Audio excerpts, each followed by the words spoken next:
Okay, ഇനി മറ്റു വാർത്തയിലേക്ക് പോയാൽ സംസ്ഥാനത്ത് പരക്കെ മഴയ്ക്ക് സാധ്യതയുണ്ട്.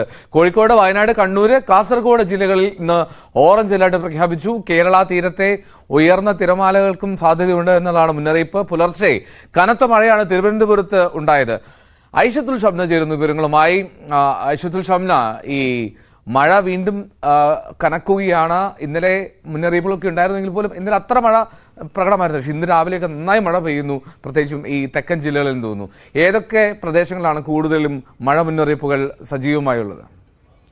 എൽദോ, ഇന്ന് 4 ജില്ലകളിലാണ് ഓറഞ്ച് അലേർട്ട് ഉള്ളത്. ഒപ്പം 6 ജില്ലകളിൽ യെല്ലോ അലേർട്ടുമുണ്ട്.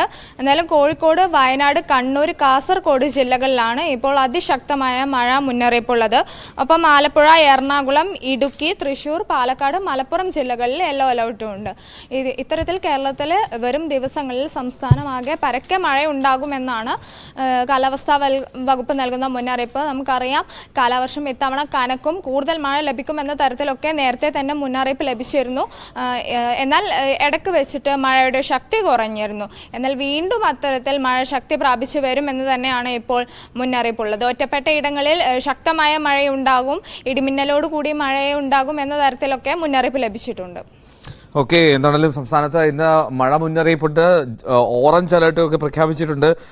പലയിടങ്ങളിലും നന്നായി മഴ ലഭിക്കുന്നുണ്ട് എന്നുള്ളതാണ് ഏറ്റവും പ്രധാനപ്പെട്ട കാര്യം. അപ്പോൾ മഴയെ കരുതിക്കൂടി ഇരിക്കുക. മഴയാത്രകളൊക്കെ പരമാവധി ഒഴിവാക്കുന്നതായിരിക്കും നല്ലതെന്ന് തോന്നുന്നു. എന്താണെങ്കിലും ഈ ദിവസങ്ങളിൽ മഴയുടെ സാധ്യത തുടർന്നുകൊണ്ടേയിരിക്കുകയാണ്. ഇന്ന് സ്കൂളുകൾക്കൊക്കെ അവധിയായതുകൊണ്ട് അത്തരം കാര്യങ്ങളിൽ പ്രശ്നമുണ്ടാകുകയില്ല. ഐഷത്തുൽ ഷംനയാണ് വിവരങ്ങൾ പങ്കുവച്ചത്. News desk.